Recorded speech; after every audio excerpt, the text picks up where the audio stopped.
Excuse me, on the left over here, we have individuals who are religious fundamentalists, religious fanatics, and this is the expression, RT-PCR, real-time PCR expression of the VMAT2 gene. Over here, we have individuals. So let me complete. So over here, we have individuals who are not particularly fundamentalist, not particularly religious, and you can see there's a much reduced expression of this particular gene, the VMAT2 gene.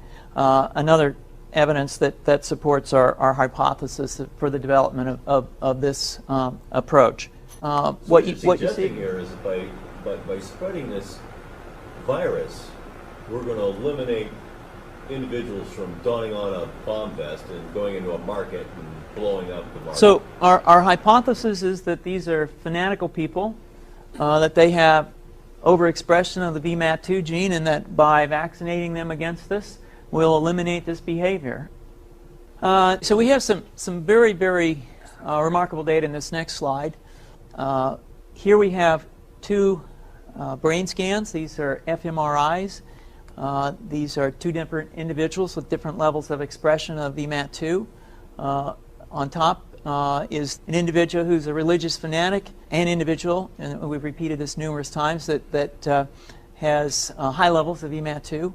Now, this individual down here who had low levels of the VMAT2 gene, this individual would self-describe as not particularly religious. In each case, these individuals were read a religious text. This individual lit up the right middle frontal gyrus, shown here, and that's a part of the brain that's associated with theory of mind. It's a part of the brain that has to do with intents and beliefs and desires. In contrast, in marked contrast, here's an individual who would not particularly self-describe as religious, and when they're read a religious text, what you see is that this part of the brain called the anterior insula lights up. This is a part of the brain that's associated with disgust or displeasure on hearing something. So you're suggesting I take a CT scan with me when I'm evaluating people to determine whether I put a bullet in their head?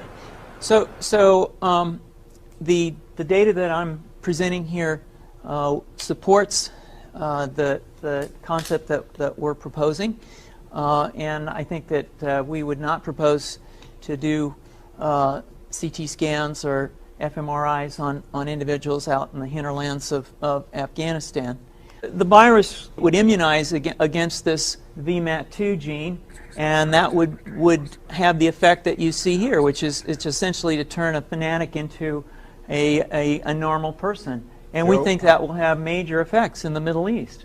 How would you suggest that this is going to be dispersed? The aerosol?